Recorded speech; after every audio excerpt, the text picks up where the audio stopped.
वो आज हमारे ज्ञान गुरुदेव जी महाराज या इन कह दो वाणी जी महाराज आदि सदगुरु सुखराम जी महाराज की जो अणवे बातें हैं वो अपने सामने रख रहे हैं कि बिरमा विष्ण महेश्वर सगति जाए बंदन दिया सत बैराग बिना नहीं छूटे विद गाड़ा किया। सत बैराग ये सत चीज जब तक घट में प्रकट नहीं होगी तब तक इन बंधनों से जो ब्रह्मा विष्णु महेश शक्ति ने लगाए उनसे हम छुटकारा नहीं पा सकते, उनसे अपन मुक्त नहीं हो सकते। और कई भाई बहनों को देखा है इतना भारी ज्ञान सुनने के बाद अन्यत्र भटकते फिरते हैं, लटकते फिरते हैं, अटकते फिरते हैं और जरा सी संसारी काम के लिए, संसारी काम के लिए आत्मा का कार्य जो है तो वहां जरूर हमें जाना चाहिए, लेकिन संसारी काम के लिए जो चीज हमने बनाई है उनके सामने भीख मांगते हैं, हमारे लिए ऐसा कर दो ना, हम आपको ऐसा प्रसाद कर देंगे, वो कर देंगे। ये अज्ञानता है। जब तक इस अज्ञानता को बाहर नहीं निकालेंगे ये अमरलोक का जो मार्ग अपने शरीर के अंदर है ये हम पार नहीं कर पाएंगे, अटक जाएंगे, आगे नहीं बढ़ पाएंगे।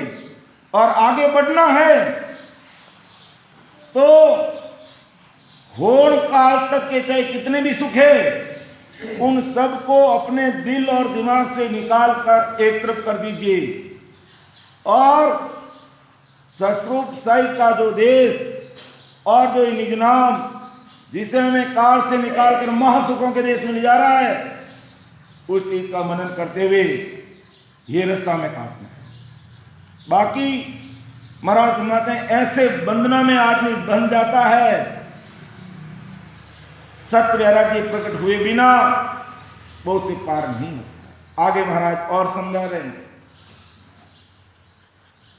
कि नई नई दोष जान को भाई ए ज्ञानी सबे विचारा तीन ताप में सब ही बंदिया कोई नहीं छूटन हारा। कितनी बड़ी समझ की बात महाराज हमारे के जगत के जीव और ज्ञानी ध्यानी दोनों को कह रहे हैं ये सब तीन ताप में अटके हैं, इसी में भटके हैं। ये तीन ताप आदि व्याधि और उपाधि अर्थात मन तन और सडनली अचानक आकर के मिलने वाले दुखों में फंसे हुए हैं। इन तापों से निकलने के लिए नई नई माया की करणियों करने वाले ज्ञान में लगे रहते हैं और वो करते हैं तो उल्टा उसमें फंसते निकलते नहीं हैं। आप कोई भी संसारी करने कर्म करोगे करते तो अपन सुख कार्य के लिए, लेकिन उसमें और कर्म बंधन हो जाते हैं। कोई देख रहा, कोई कह रहा मैं नंगे पैर चल रहा हूं, अच्छी बात है। क्या नंगे पैर चलते हुए तेरे पैरों के नीचे कोई जीव आके मरेगा नहीं? जूते पहन के चलेगा तो ही जीव तो मरेगा और नंगे पैर चलेगा तो ही मरेगा। लेकिन मैं कह रहा हूं मैं नंगे पैर चलता हूं इसलिए मैं जीव नहीं मरता। अर्थात कहने का तात्पर्य कोई करनी कर्म करेंगे कर्म बंधन बढ़ेंगे घटेंगे नहीं। घटाने के लिए हमें सस्वरूप शरणा की आवश्यकता रहती है, इस आनंद की भक्ति की आवश्यकता रहती है। इसलिए महाराज को कहना पड़ रहा है कि जगत के जीव ये ज्ञानी ध्यानी सब तीन ताप में अटके हैं, अर्थात मन तन और आकर गिरने वाले ताप में फंसे हैं। इन तापों से निकलने के लिए नई नई माया की करणियां सदा ही धारण करनी पड़ती है इनको, और करते हैं। इस कारण ब्रह्मा, विष्णु, महादेव और शक्ति ने बनाए हुए माया के करणियों के बंधन से जगत के जीव और ज्ञानी ध्यानी मुक्त नहीं होते। इस कारण ये ज्ञानी ध्यानी तथा संसार के जीव दोषी है, ऐसा नहीं कहते आया।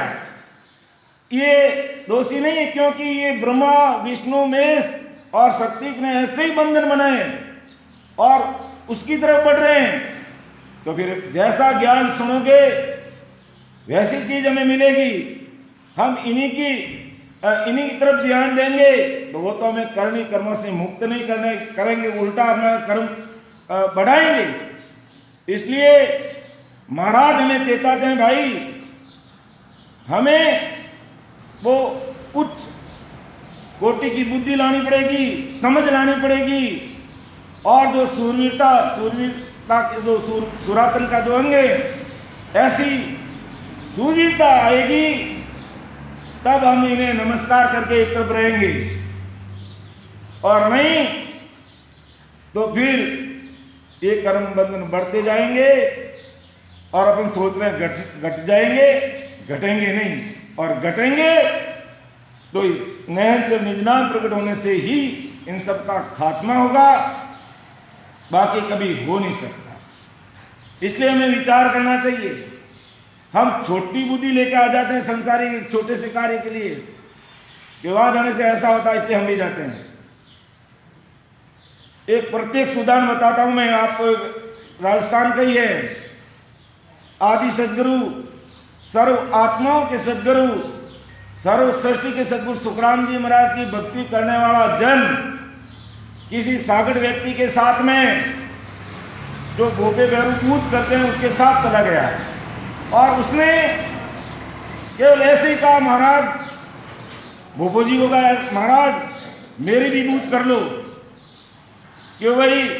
उसने अपना आप कह दिया, तेरी पूज मैं नहीं करता, तेरा कार्य मैं नहीं करता, तेरे ऊपर ससरूप साहिब की कृपा है, अर्थात राम जी महाराज की कृपा है, इसलिए तेरा ये काम वही करेंगे। लेकिन मैं अज्ञानतावश छोटे कार्य के लिए उसमें बुद्धि लगा देता हूं। राम राम साहब। तो आगे महाराज फरमाते हैं राम राम साहब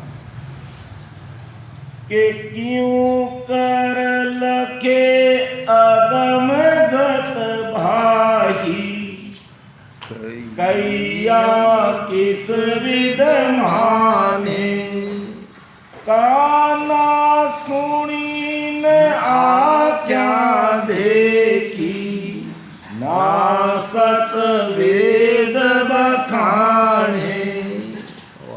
कितनी बड़ी बात महाराज दिख रहे हैं कि अगम देश में अनंत सुख है, जिनका कोई वार पार नहीं, और वो सुख कभी खंडित नहीं होता और उसमें कभी नहीं आती है, ऐसा वो देश है। और उस देश में मन, तन और आकर गिरने वाले आदि व्याधि उपाधि ऐसे 3 ताप के दुख मांगने को नहीं मिलते हैं, ऐसा वो देश है। ये बताने पर भी हंस मानते नहीं कि मैं हेला पाड़ के कह रहा हूं। महाराज भांति भांति से समझाया महाराज ने कि वह ये आदि व्याधि और उपाधि के दुख नहीं है, मन तन और आकर गिरने वाले दुख वहां नहीं है। मैं हेला पाड़ के समझा रहा हूं, कह रहा हूं ऐसा सुख का वो देश है, ये आज दिन तक कानों से सुना नहीं, आंखों से देखा नहीं, और जो ज्ञान सदा सुनते पढ़ते, ऐसा वेद शास्त्र पुराण भी उस सतपथ का वर्णन भी नहीं कर सकते कि आ क्यों कर लखे अगमगत भाई, कैया किस विद माने, काना सुनी न आंखें देखी।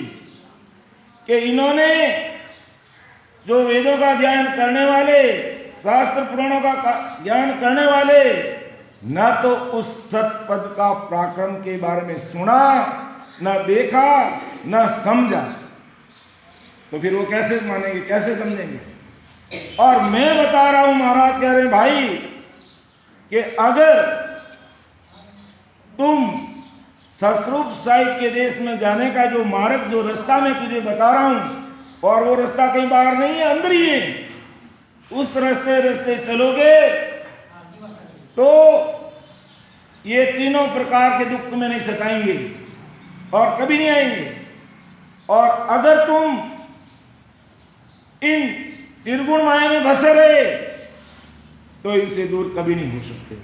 विचार करने की बात महाराज कहते हैं। इस कारण मैंने बताया, जो जगत और ज्ञानी को ये अगम गति समझ में आती नहीं।